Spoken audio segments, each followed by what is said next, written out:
ازيكم حبايبي؟ عاملين ايه؟ يا رب تكونوا بخير.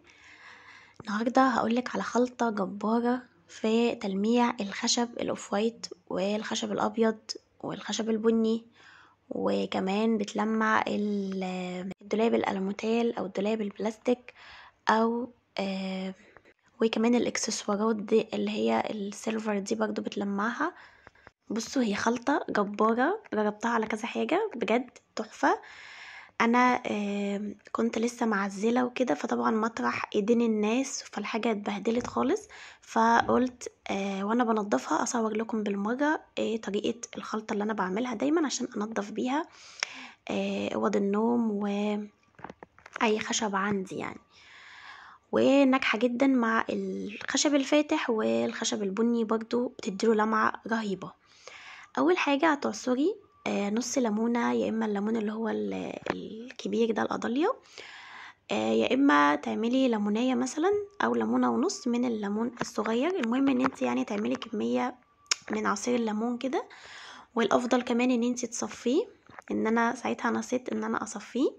هتحطي عليهم خل ابيض، وعليهم معلقه كده من زيت الزيتون. تمام. لو مش متوفر عندك زيت زيتون ممكن تحطي زيت عادي.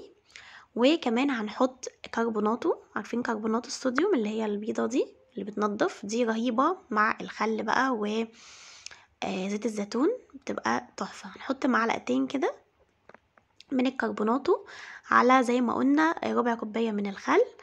وكمان هنحط معلقة كده او معلقتين من المعطر، اي معطر منزلي عندك، مش شرط السكرت، يعني انتي حسب المتوفر عندك. مش حابه تحطي معطر برضو ما تحطيش، كده كده لو انتي هتحطي اللهلوبه بتبقى ريحتها جميله كده بالليمون، بتبقى حلوه جدا. طبعا ما عندكيش لهلوبه هتحطي اي منظف عندك، يعني ما عندكيش منظفات قويه، هتحطي معلقه من البريل بتاع المواعين عادي جدا. تمام. او اللي هو الصابون السائل، يعني مش شرط اللهلوبه، بس انا عشان هي عندي فهي طبعا بتنظف، بتساعد على التنظيف، فقلت استخدمها. يبقى المكونات عندنا، نقول المكونات تاني: ربع كوبايه من الخل، قولي مثلا مقدار ليمونه متصفيه عشان الفرافيت بتاعتها ما تعملش كده. بصوا شايفين انا عشان انا نسيت اصفيها. ماشي. بس حتى يعني لو ما عندكيش وقت كده وعملتيهم او نسيتي مفيش مشكله، بتمسحي كده كده بعد ما بتدعكي بالليفه. طبعا ليفه تكون طريه. بعد ما بندعك كده بنمسح بفوطه على طول على الناشف كده، فوطه ناشفه بنمسح بيها الموبيليا بتاعتنا بعد ما بندعك ونلمع كل يعني حاجه كده تدعكيها وتمسحيها على الناشف. عايزه اقول لكم انبهرت من النتيجه، وهبهركم دلوقتي باللمعان بتاع الخلطه. كنا بنقول المقادير، تعالوا نقول المقادير تاني. قلنا ربع كوبايه من الخل، طبعا انت حسب كميه الحاجات اللي انت هتلمعيها، يعني مثلا لو انت محتاجه كميه اكبر فهتضعفي، بس انا بقولك يعني بمقدار ايه اللي انا عملته. لمعت بيه كذا حاجه، عايزه اقول لكم لمعت بيه العسكري بتاع اوضه النوم، ولمعت بيه سراحه اوضه النوم، ولمعت بيه ايه تاني، اللهم صل على سيدنا محمد عليه الصلاه والسلام. يعني بصوا عملت بيه حاجات ياما. عملت بيه دولاب الاطفال، عندي دولاب كده عامل شبه التربو، خامته تقريبا بلاستيك، لمعته بيه هوريه لكم دلوقتي، خلاه برضو بيلمع. كل ده كنت بعزل، فالحاجه اتبهدلت خالص طبعا مطرح ايدين الناس، مطرح النقل وكده، فلقيت بقى ايه اوضه النوم بتاعتي اسودت، فقلت لا اعمل بقى الخلطه الجباره بتاعتي. بصوا ما شاء الله، شايفين العسكري بقى بيلمع ازاي؟ شايفين الدرج؟ طبعا لو عندك الفوطه دي اللي هي مش عارفه بيسموها ايه، مايكرو فايبر ولا ايه، دي جميله جدا، جميله قوي في المسح، يعني تلاقيها سهله معاكي كده وناعمه. وعايزه اقول لكم كمان لما تلمعي لما هتلمعي كمان الاكسسوارات بتاعه الدرج اللي هي السيلفر دي، هتلاقيها بتلمع معاكي جدا جدا جدا. وبرده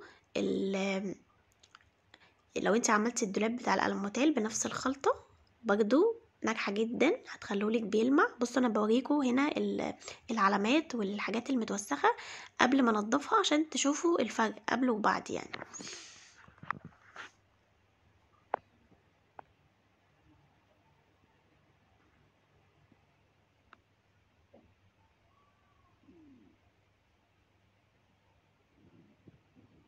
بصوا شايفين الدرج ده كان متبهدل ازاي؟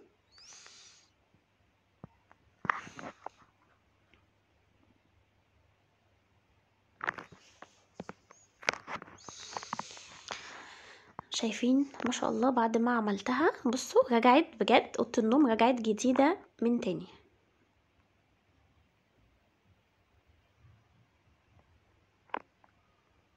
بقت بتلمع والاكسسوارات بتاعتها بقت بتلمع وتحفه، وتقدري كمان انك تلمعي الخشب كمان بتاعها، يعني مش شرط الاوف وايت بس، لمعت كمان بيها الكورنر الخشبي ده كله وبقى بيلمع حرفيا. هتلاقوا كمان الخشب البني، شايفين الخشب اللي هو البني المحروق اللي في النص ده، العلامه بتاعت البني المحروق دي، لما كمان عملتها بقت بتلمع. بصوا بقت بتلمع جدا ونورت لي كده الاوضه بعد ما كانت مطفيه. واهو ده بصوا الدولاب اللي بقول لكم عليه ده دولاب اطفال كده، كنا حاطين فيه الهدوم وكده قبل ما نعزل. طبعا بصوا متبهدل ازاي، انا الصراحه ما عملتوش يعني، كنا لسه جايبينه جديد وكده، ف بقاله حوالي سنه او سنه وشويه، فما كناش قاعدين اصلا في الشقه. فبصوا كان متبهدل خالص، كان متبصم عليه ومتبهدل خالص. بصوا لمعته ازاي.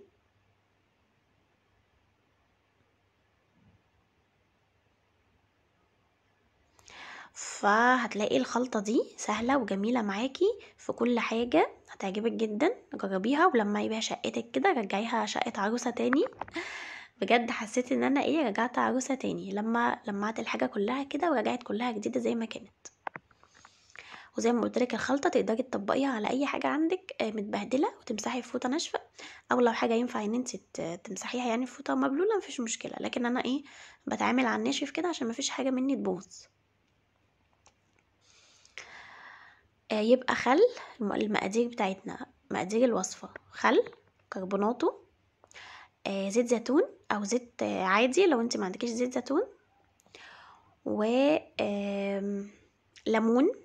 يبقى خل، كربوناتو، ليمون، زيت زيتون. وهتحطي بقى اي منظف عندك، مثلا لو عندك اللهلوبة هتحطي منها معلقة كبيرة، لو ما عندكيش اللهلوبة هتحطي معلقة من البريل بتاع المواعين عادي، اي حاجة تنظف بس اي منظف يعني عندك ينظف لك الدنيا بس.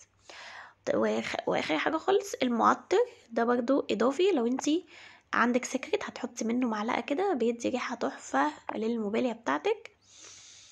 لو ما عندكيش هتحطي اي نوع معطر ما يكونش طبعا بيأذي الخشب او كده،